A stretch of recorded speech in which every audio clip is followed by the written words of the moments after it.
Greetings guys, welcome back to my channel. My name is Monette and this is my channel Evolve with Monette. I'm so happy to be joining you today. I want to talk to you about something that I realized that set me free. Maybe it will be helpful for those of you that need to be set free. If you're dealing with a narcissist empath dynamic, you'll notice that truth is their kryptonite. And they may do a lot of misleading, a lot of subterfuge, trying to get you to see things in their way and believe things the way that they believe them. Now, I picked out a couple of cards because I knew that when we were going to speak that I'd want a few visual aids. And one of the things that was made very clear to me was who my karmic person was and what lessons they were there to teach. They had done something which is kind of lie and create smoke bombs and not tell the truth, smoke screens rather, not tell the truth, and sometimes smoke bombs too, big old lies. And big old lies, messy lies that were right in my face. And I had to kind of process and figure out what the truth was. And I want to teach you this technique because in order to get yourself out unscathed without there being high drama, you have to almost make fool your narc into believing that you're needing more or wanting more. Because when confronted with the truth, they will run. And I did that. I confronted my narc with the truth, and then it made it so that I knew she would be enraged when I confronted her with the truth, because she's been getting away with a ruse that she'd played in our life for many years, which is a narcissistic amnesia thing that she would do after she had tried to be inappropriate and cross our boundaries. And so I was in this mental prison, and I want to show this to you. This is 9 of Swords. And this is a very cerebral card. I think the depiction on this is my vice versa tarot, but this is a beautiful card that deals with the back. Looking at the back of this is me looking out through my window. Oh, I felt so uninspired. I felt uninspired because I was living in a mental prison that was created by both of us, really. It wasn't just her. I created it too. The reason I'm burning the world candle here is because it symbolizes endings and new beginnings. And in order to get out of this, I had to be more strategic. I also picked the Justice card here, which is another sword here that you see as these scales are being balanced essentially on her sword. Now, what I want you to understand, or her blade of some kind, what I want you to understand is that if you want justice in your situation, you have to make justice happen in your situation. Now, the reason that I say get out of your mental prison, guys, is because this is where I was firmly at. I was in my mental prison. I didn't know that I could escape, and I thought that our crazy relationship was the end all be all, and it wasn't. And I had to free myself. So I'm looking out and feeling uninspired. And what I did was I made her have to answer questions. And in the answering of the questions, I found the key. And I was able to free myself. And I was able to bring myself a level of justice, finally, a level of justice, because I could escape. What I had her do was admit what I knew to be true, was that there was not any real inkling of care. The way she said it to me was really, well, sociopathic. It was devoid of emotion, and it was just as cut and dry. That's all I needed, was to hear from her mouth how little she cared, because I had invested such a great deal of energy, and I had been ducking and dodging all of her sexual advances, and I had been putting myself in really uncomfortable positions, and I was miserable, but I was trying to be a loyal and good friend, something she would have zero idea about. But when she finally told me the truth about the lack of care she had, I thought, okay, and now I can leave. And now I have done something which is outmaneuver. With all those swords I had and all of the energy and all of my cerebral kind of, input that I had been dedicating to this lie, I was able to finally free myself and say, you know what? I decided I don't want to be in this relationship anymore. I decided that this doesn't work for me.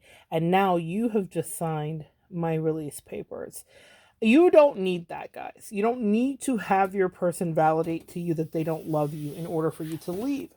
But what I will say is it helped me to leave without a shred of guilt, knowing that I had loved her so completely, so totally. I'd done everything that I could do, and that she did not only didn't value it, but she didn't recognize it. Now, some of you guys may argue, well, maybe she did value it. Maybe she was backed into a corner. Maybe she felt away. Whatever it was, what I wanted to tap into was the narcissistic energy, which I knew was just under the surface because it was on full display that last week I was there. And so I needed her to be as cold to me as I knew that she was, and as unavailable to me as she had always been. I needed her to be enraged. And by calling her out and saying, hey, do you know that you do this thing all the time that's wildly inappropriate and makes me super uncomfortable? That, and here's why it made me super uncomfortable. Here's why it was wildly inappropriate. Not because I didn't love her, not because I didn't care about her, not because we didn't have an attraction, but because she refused to have a conversation. She would do weird things, guys, like we'd go rent a cabin and spend the weekend together, and then at the end of the weekend, us in separate rooms at separate ends of the house, as any girlfriends would be when they rent a cabin, she would say to me, I thought I was going to get laid this week. And I think, how did you think you were going to get laid this weekend when we didn't go anywhere? Though I did ask her, do you want to go to a club? You want to go out? This is before COVID, guys. And I would do all of this. So it was all of these mind games. Why would she say that to me? Well, she would say that to me because in her mind, she had that in her mind. Also, maybe if she was there with somebody else, she would have slept with him. But because I had boundaries, it was a no bueno. So there was a lot of gaslighting. And so I'm driving away from that weekend like, she wanted to have sex. There was not a move made. There wasn't a thing said. What? Should we have had sex? No, we shouldn't have had sex. This is insane. So it was just a lot of mind effery, and it was her favorite thing. And so in the last moments, what I was able to do was to use her mind effery against her. Narcissists don't like to be called out. It's their least favorite thing. And so what I did was I called her all the way out, and I made her have to look me right in the eye and deal with the fact that she was trifling and treacherous in the way that she was. She was low vibrational. She dropped the ball with her parenting because of her trifling, treacherous ways. All kinds of stuff that I had to deal with. But I needed her to be angry, because in the anger, I knew that we could have a real separation, because I would never look back. Hearing those words come out of her face were so powerful to me. About a month after that happened, she reached out and she was like, I do love you. Because she told me she didn't feel a thing for me. She had no love for me. She didn't care for me. Meanwhile, she was gaslighting me with a whole nother thing, y'all. We were the unconsummated Brokeback Mountain, y'all. The lesbian version. And so what I want you guys to understand is your narcissist, no matter what flavor they are, whether they are straight or gay or bisexual or whatever, the key to getting your freedom is to making them think it's their idea. Okay? She was so livid at me, talked so much shit about me, and was discussing me with her karmic and her friends and the flying monkeys and whatever else, that she got to be the victim and soak in all of that delight. And that was even my parting gift. It was like, you know what? In this divorce settlement, what I'm going to do is I'm going to make sure you get a lot of supply, at least for a little while, until people start to figure out what a con artist you are. They'll figure it out. But maybe they'll be faster than I was. It took me, I was a little slow on the uptake, y'all. But what I will say is you have the opportunity and the ability to do the same. If you're finding yourself needing to get out of a relationship, whether it's a friendship, whether it's platonic or sexual, make your narc think it's their idea. Let them tell you in their grandest of valuing what a piece they think you are and how they have nothing for you. And when you walk away knowing that you had been strategically planning to leave them the whole time, you leave with a little smirk on your face, but it's facing the sun. It's facing away from them. You now are looking out over your window, and you don't have to feel that uninspired. You can free yourself. You know, it reminds me of Fantasia. If you don't love me, then don't talk to me. Go ahead and free yourself. It's terrible to be broken up with and devalued into breaking up with somebody. But if it happens, make sure they own it. That is my mission. I don't have to have a conversation with her or an interaction with her. My art, my creativity, these videos, no matter who watches, is me making sure that she owns it. The rest of the world will figure it out in her life, her world, her small world. The rest of the world that watches this doesn't have to figure it out. It's not their situation. But what I will say is, for you, if it is your situation, get smarter. You are smarter than the narcissist. Their ego and pride is always their undoing. Icarus, too close to the sun, is every narc, okay? Too much hubris. Hubris is always the downfall and the folly of the vain, okay? So you have the upper hand here, but you have to be strategic. You have to really kind of balance out your escape. Put them on the spot. That way, when you're ready to leave, don't do this unless you're ready to leave, guys, because if you're not, it's just going to hurt your feelings, okay? I already knew that she didn't give any F's about me, so I was very comfortable in that moment. I waited till we had a meal. I like literally planned it out. I knew exactly how it was going to go down because I needed out. I just needed out. I needed out. I was exhausted and I had nothing left to give after 20 years. That was my story. What's yours? And if you are at the end of your 2 years, 6 years, 8 years, hopefully not 20 like me, then make them sign the papers. Make them tell you the truth. Whether it's a narc rage, if it's not connected to physical abuse, please be careful if you're in a physically abusive relationship.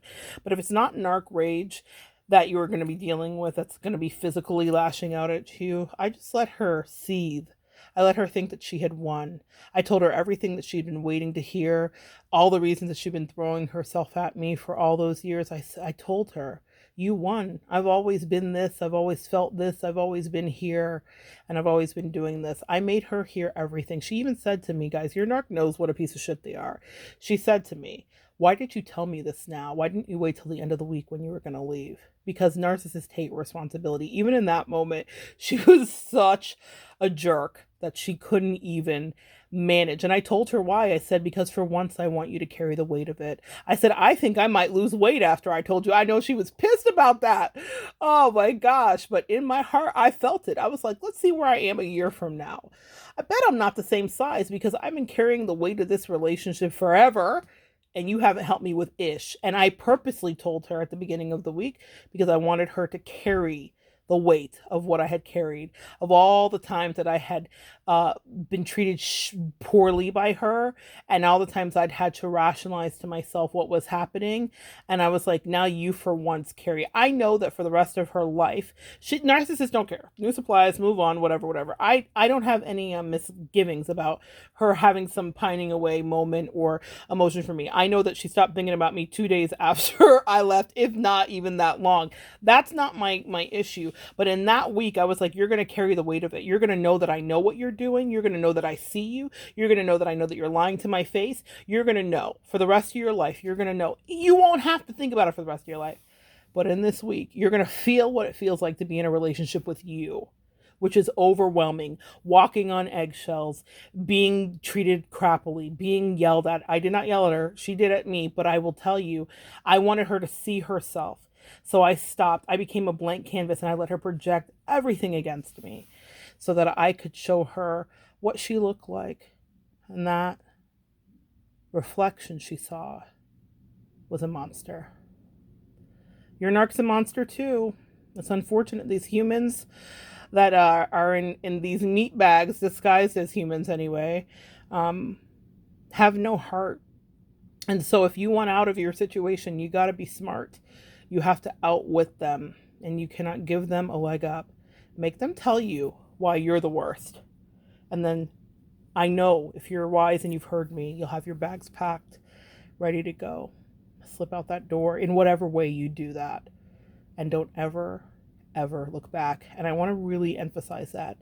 Don't look back. That person can't talk to me. She can't look at me. She can look at me through here. She can't actually have access with me. She can't ever come to me. She can't ever say a word to me. When narcissists re-hoover you back, they're doing so not because they miss you, empaths and intuitives that are susceptible. They're doing it because they want to punish you. They're doing it because they want to one-up you. We're never going to have a kumbaya conversation. She's dead to me. I mean that. And you need to, when you decide to leave your narc, you have to already be okay with the fact that they're dead to you. because I adopted the she's dead to me attitude, the things that I didn't have to deal with were her karmic calling me and trying to tell me about how they in love. Meanwhile, back at the farm, the narc that was my emotional partner and all the rest of it was telling me I'm not in love with her even to this day. I don't even like this bit. Da, da, da, da, da. You can fill in the blanks. I'm sure her wife would be surprised to hear that, because I'm sure that girl felt very differently. And I missed all of that. Oh, poor me. I didn't have to deal with any of that drama because I didn't leave it open. I saw something. My angels are so funny and super slick with me. And it said, you haven't not blocked them because you want closure. You haven't blocked them because you're not done with the drama yet. At least be honest with yourself. And I was like, oh, y'all read me for filth. And so what I'm going to do expeditiously is block them. And I did. I blocked them on everything, but I also did that strategically. So I want you guys to think about that too. If you're dealing with someone who's highly volatile, I knew my person wasn't going to be highly volatile. She's lazy at her core. So I knew that there was not going to be much fanfare. She didn't give a damn anyway. But what I will tell you is, for those of you that have like obsessive stalker narcs and stuff like that, be very sure that you block them strategically. Don't block them all at once on one platform. In fact, I told her I wasn't going to block her. I was like, girl, I'm not like you. I won't do this, but I learned my best tricks from her. That's a video I have coming up here too. What's your narcissist superpower? See, we talk about them and it's always bemoaning whatever, but I learned a lot of things. I've had 3 significant narcs in my life, and including my father. And I will tell you that I learned a great deal. They each had a superpower that I was able to extract and utilize in my life, which has served me well. One of the superpower that she had was called off with your head. It's something that she said to me when she reached back out and tried to like hoover me back in. And she was like, usually it's me that's all off with someone's head, but this has been so hard. Just BS, BS, BS. Off with someone's head is something she taught me. Cut people off. It's something her father once said to me, which is interesting because I was like, and so you just admit you're raising a sociopath? But she said to me, she has an uncanny ability to move forward and never look back, like a serial killer and a sociopath. He didn't say the serial killer or sociopath part, but he did say that she had an uncanny ability, and I never forgot that. It's interesting, the things that stick out in your head. I will never forget sitting in that house that afternoon and looking at him and being totally chilled to my bone, because she did have that uncanny ability, and it's something that, yoink, that is now one of my superpowers, and it's something that I will teach you, empaths. You can move forward and not look back, meaning you may think about the thing or whatever. I mean, never talk to the person, never give that person your energy. That was lesson 101 from my narc. She taught it to me at the very beginning of our friendship, when some guys were not kind to us and we saw them in a different state, and she was like, don't you talk to them. And I learned a powerful lesson about silence and the power of the removal of your energy. The silent treatment was her favorite thing. For some of your narcissists, it may be their favorite thing as well.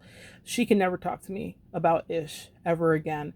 I don't care if, Lord willing, and the creek don't rise, I'm able to do a TED Talk, and the whole TED Talk is about narcissistic relationships, and it's based off of information I learned from one part of our friendship and other parts of other narc relationships. I don't care if I write a best-selling book and there's a whole chapter in there. She can't even come to the signing. Security would have to get her. I mean, this is my hypothetical life in my hypothetical head. But the point is, I will never allow her access to me. You have to be ready to cut that off. A lot of us have this lingering longing. For me, it may sound easy, but I did not do this overnight. It wasn't like I woke up one day and was like, bling, I'm over it. It took me years, like 2 to 3 years, to emotionally start to disconnect.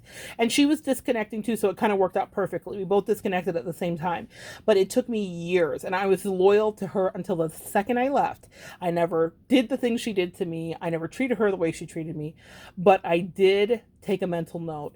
If it's got to be off with your head, it's not going to be my head that's off.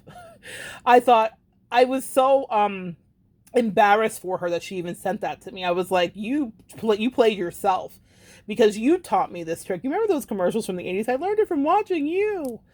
One time, her behavior paid off for me. I did learn it from watching her. Off with your head. I chopped her head off a year before in the metaphoric and metaphysical sense. I knew that I was dealing with a snake. I chopped her head off and her spouse's head off. I know this is getting violent for YouTube. In a dream. They both came to me as snakes, and my father stepped out of the shadows and handed me a machete, and he said, "Lash them." I was terrified. I knew, even though they were snakes, that it was the energy of my alleged best friend. I also knew the boa constrictor was her lover, but what I didn't realize was that I had the strength to set healthy boundaries, and I've never used a machete in my real life. The closest I've come is to hand it to my father so that he could cut coconuts open. So this is not my natural predilection, but in that moment, I instinctively cut the heads off of the snakes. And when she said to me, usually I'm the one who's off with their head, I thought, the full circle irony. My angels really were in this, weren't they? Nay, nay, dear lying narcissist. It is off with your head. If you want to be off with the heads of your narcs, you need to plan and strategize. You need to be, if you're in this mental prison, you know, when they say people in prison have a lot of idle time, you can create an escape plan that works for you, that you come out on top, but you have to be very comfortable with never going back. It's Lot's wife. Don't you look back. Don't feel sorry for them. Don't let their energy drains affect you. Don't do any of that stuff, because they will try a million techniques. They had their chances, and they're not evolved humans. They're primordial. She's never going to evolve into a better person. She's been who she is for 40 years. She's going to be that way till she passes on. And at the rate she's going, she might do that sooner than later. And that's another reason, guys, to disconnect. Your angels sometimes are protecting you from mourning a person who might be reckless. I've done videos on here of narc and empath dynamics where someone who was loving someone beyond and the other person passed away prematurely, the narcissist did. And it was a shock to her because she's invested so much of her life loving him, and he never validated her while he was living. Sometimes people make choices that cause exits sooner. And I'm not at all condoning any kind of retribution, vigilantism, or violence, but I'm saying people make bad choices in their own life, with their health, with everything, and it causes them to leave early. And that was something that my angels really kind of whispered deeply into me. They said, "We are pulling you away from her for a lot of reasons. You think it's this, this, and this. No, it's for this reason." I personally, as an empath, unfortunately don't have a great feeling about the trajectory of her life. It'd be a miracle if she gets it together. I pray for every human that they have redemption and hope. Even for that terrible human, I do pray that she has redemption and hope, but I don't have faith. She's not real good with the follow through. And maybe your narc isn't either. There's a reason you are being asked to separate. Heed the reason, make a game plan, get out, and be okay with never looking back. Because if you look back, you're going to get snacked. Carol Baskins, y'all. You're going to get eaten by a vicious and angry tiger who feels like, how dare you have ever left me? Who do you think you are? The issue with narcissists is control or lack thereof. When you cut the cord or you make it off with their head, they've lost all control. That may be your sweetest and greatest revenge, but it's not for the sake of watching them and enjoying it. By the time their head's rolling on the floor, you better be 50 miles down the road, because if they can reach out to get you, they will. Thanks for joining me, guys. Sorry to leave it on an ominous note. I picked colors in the background that felt like the energy of this message. Gloomy, foreboding, but important. Do not think this is a game. When you leave, you leave. Don't you look back.